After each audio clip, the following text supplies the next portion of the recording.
సిమ్లా ఒప్పందం. ఈ పాకిస్తాన్ మన భారతదేశంపై చేసిన దాడి, పహల్గామ్ దాడి వల్ల, ఉగ్రవాద దాడి వల్ల సిమ్లా ఒప్పందాన్ని మన భారత ప్రభుత్వం తాత్కాలికంగా రద్దు చేయడం జరిగింది. అలాగే సిమ్లా ఒప్పందంతో పాటు సింధు నదీ జలాల ఒప్పందం, ఇంకా కొన్ని భారతదేశానికి మరియు పాకిస్తాన్‌కి మధ్య కుదుర్చుకున్న ఒప్పందాలను రద్దు చేయడం జరిగింది. అలాగే ఈ పాకిస్తాన్‌కి సంబంధించిన ఉగ్రవాద దాడి ఉంది కదా, పహల్గామ్ దాడి, జమ్మూ కాశ్మీర్‌లోని పహల్గామ్ దాడికి సంబంధించిన ఆల్రెడీ నేను ఒక వీడియో చేయడం జరిగింది. అందులో కూడా మనకి ఎగ్జామ్ పాయింట్ ఆఫ్ వ్యూలో యూజ్ అయ్యే పాయింట్స్ చాలా ఉన్నాయి. దాన్ని కూడా ఒకవేళ మీరు చూడకుంటే దాన్ని కూడా చూడండి. అలాగే ఈరోజు మనం సిమ్లా ఒప్పందం గురించి తెలుసుకుందాము. ఈ సిమ్లా ఒప్పందం అనేది మన ఎగ్జామ్ పాయింట్ ఆఫ్ వ్యూలో కూడా చాలా ఇంపార్టెంట్. ప్రీవియస్ ఎగ్జామ్స్లో క్వశ్చన్స్ రావడం జరిగింది. కాబట్టి సిమ్లా ఒప్పందం గురించి, అందులో ఉన్న అంశాల గురించి ఈరోజు మనం డెప్త్గా తెలుసుకోవడానికి ట్రై చేద్దాము. సిమ్లా ఒప్పందం. పహల్గామ్ దాడి ఎఫెక్ట్ వల్ల సిమ్లా ఒప్పందాన్ని తాత్కాలికంగా భారత ప్రభుత్వం రద్దు చేయడం జరిగింది. సిమ్లా ఒప్పందం అనేది 1972 జూలై 2న 1972 జూలై 2న భారతదేశానికి మరియు పాకిస్తాన్‌కి మధ్య 1971 ఆ కాలంలో బంగ్లాదేశ్లో యుద్ధం కారణంగా మన భారతదేశం అనేది బంగ్లాదేశ్‌కు సపోర్ట్ ఇవ్వడంతో ఈ భారతదేశానికి మరియు పాకిస్తాన్‌కి మధ్యన జరిగిన గొడవలను శాంతియుతంగా పరచుకోవడానికి ఒప్పందం చేసుకున్న ఒప్పందాన్ని సిమ్లా ఒప్పందం అని పిలుస్తారు. 1971లో జరిగిన బంగ్లాదేశ్ యుద్ధం ద్వారా ఇరు దేశాల మధ్య శాంతిని నెలకొల్పేందుకు కుదుర్చుకున్న ఒప్పందాన్ని సిమ్లా ఒప్పందం అని పిలుస్తారు. ఈ ఒప్పందంలో ఉన్న ముఖ్యమైన అంశాల గురించి ఇప్పుడు మనం చూద్దాము. ఒప్పందంలోని ముఖ్యాంశాలు: శాంతియుత ద్వైపాక్షిక సంబంధాల పునరుద్ధరణ. అంటే ఇరు దేశాల మధ్య స్నేహపూర్వక ఒప్పందం ఉండాలి. అలాగే సంబంధాలను నెలకొల్పడానికి అంగీకరించాలి. అంటే రెండు దేశాలు పరస్పర ఒప్పందంగా శాంతియుతంగా చర్యలు జరపాలి. స్నేహపూర్వకంగా సంబంధాలు నెలకొల్పడానికి అంగీకరించాలని మొదటి ఒప్పందం కుదుర్చుకోవడం జరిగింది. ఈ సిమ్లా ఒప్పందం కాలంలో ఉన్న భారత ప్రధాని మరియు అలాగే పాకిస్తాన్ యొక్క అధ్యక్షుడు ఎవరో ఇప్పుడు తెలుసుకుందాము. 1972 ఆ కాలంలో భారత ప్రధానమంత్రిగా ఇందిరాగాంధీ గారు ఉన్నారు. అలాగే పాకిస్తాన్ యొక్క అధ్యక్షుడు శ్రీ జుల్ఫికర్ అలీ భుట్టో గారు ఉండడం జరిగింది. ఈ ఇద్దరి మధ్య ఈ సిమ్లా ఒప్పందం జరిగింది.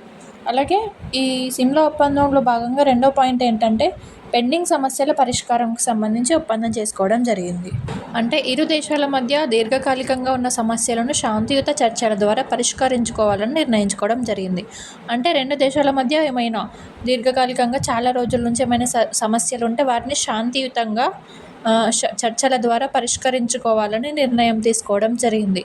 అలాగే మూడో పాయింట్ చూస్తే, మూడవ దేశం జోక్యం చేసుకోకూడదు. అంటే థర్డ్ పార్టీ ఏ పార్టీ కూడా ఇందులోకి ఇన్వాల్వ్ కాకూడదు. ఏమైనా సమస్యలు ఉంటే, ఎలాంటి వివాదాలు ఉన్నా వాటిని పరిష్కరించుకోవడానికి మూడవ దేశం జోక్యం చేసుకోకూడదు. కేవలం ద్వైపాక్షిక చర్యల ద్వారానే పరిష్కరించుకోవాలి. అంటే దీని అర్థం ఏంటంటే, వేరే ఏ దేశం కూడా వీళ్ళ మధ్యలో, మన భారత్ కానీ పాక్ కానీ మధ్య ఏమైనా గొడవలు వస్తే వేరే ఏ దేశం కూడా ఇన్వాల్వ్ కాకూడదు. ఈ రెండు దేశాలు మాత్రమే శాంతియుతంగా చర్చలు జరుపుకొని పరిష్కరించుకోవాలని నిర్ణయించుకోవడం జరిగింది. ఇది మూడో పాయింట్. నెక్స్ట్ పాయింట్ గురించి చూద్దాము. నెక్స్ట్ పాయింట్ LOC, నియంత్రణ రేఖ, లైన్ ఆఫ్ కంట్రోల్. పాకిస్తాన్కి మరియు జమ్మూ కాశ్మీర్కి మధ్య నియంత్రణ రేఖ. ఎట్టి పరిస్థితుల్లో ఎలాంటి సిచ్యువేషన్ అయినా సరే ఈ నియంత్రణ రేఖను మార్చకూడదు అని ఇరు దేశాలు కట్టుబడి ఉన్నాయి. ఇరు దేశాలు దీనికి సంబంధించి ఒప్పందం కుదుర్చుకోవడం జరిగింది. LOC అంటే లైన్ ఆఫ్ కంట్రోల్. ఇది భారతదేశానికి మరియు పాకిస్తాన్కి, అంటే జమ్మూ కాశ్మీర్ బార్డర్లో మరియు పాకిస్తాన్కి మధ్య నియంత్రణ రేఖ LOC అని పిలుస్తారు. ఇది ఎట్టి పరిస్థితుల్లో కూడా ఏ సిచ్యువేషన్ వచ్చినా కూడా రెండు దేశాల మధ్య ఒప్పందంతో కట్టుబడి ఉండాలని ఈ ఒప్పందాన్ని కుదుర్చుకోవడం జరిగింది. నెక్స్ట్ పాయింట్ చూస్తే, ఐదో పాయింట్ యుద్ధ ఖైదీల విడుదల. అంటే 1971 బంగ్లాదేశ్ యుద్ధం జరిగింది కదా, ఆ 1971 కాలంలో బంగ్లాదేశ్ యుద్ధంలో పట్టుబడి ఉన్న పాకిస్తాన్ యొక్క యుద్ధ ఖైదీలను భారతదేశం విడుదల చేయడానికి అంగీకరించడం జరిగింది. అంటే 1971 కాలంలో ఇప్పుడు యుద్ధంలో పాకిస్తాన్ కూడా ఇన్వాల్వ్ కావడం జరిగింది కదా.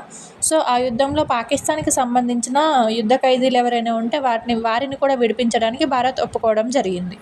నెక్స్ట్ ఫ్రెండ్స్, బంగ్లాదేశ్కు సంబంధించి అసలు ఈ సిమ్లా ఒప్పందం జరిగిందే ఈ బంగ్లాదేశ్ కారణంగా. 1971 బంగ్లాదేశ్ యుద్ధం ద్వారా ఆ బంగ్లాదేశ్కి మన భారతదేశం సహాయం చేయడంతో పాకిస్తాన్కు మరియు భారతదేశానికి మధ్య సిమ్లా ఒప్పందం కుదుర్చుకోవడం జరిగింది. అందులో భాగంగా బంగ్లాదేశ్ సార్వభౌమత్వం మరియు సంబంధాలు సాధారణీకరణ, బంగ్లాదేశ్ స్వతంత్రాన్ని గుర్తించడంతో పాటు బంగ్లాదేశ్ యొక్క స్వాతంత్రాన్ని గుర్తించడంతో పాటు ఆ దేశంతో సంబంధాలను సాధారణ స్థితికి తీసుకురావడానికి పాకిస్తాన్ అంగీకరించడం జరిగింది. అంటే ఇప్పుడు జరిగిన గొడవలు కానీ, యుద్ధాలు కానీ అన్నీ పరిష్కరించి సాధారణ స్థితికి తీసుకురావాలని పాకిస్తాన్ అంగీకరించడం జరిగింది. ఇది ఫ్రెండ్స్ ఈ సిమ్లా ఒప్పందంలో భాగంగా ముఖ్యమైన అంశాలు, అందులో ఉన్న ఇంపార్టెంట్ పాయింట్స్. అలాగే ఈ సిమ్లా ఒప్పందానికి సంబంధించి మీరు ఈ వీడియో చూసారని అనుకుంటున్నాను. ఒకవేళ చూస్తే నేను అడిగే క్వశ్చన్కి ఆన్సర్ చేయండి. సిమ్లా ఒప్పందం కాలంలో భారతదేశ ప్రధానమంత్రి ఎవరు అని క్వశ్చన్ అడుగుతున్నాను. కింద కామెంట్ చేయడానికి ట్రై చేయండి.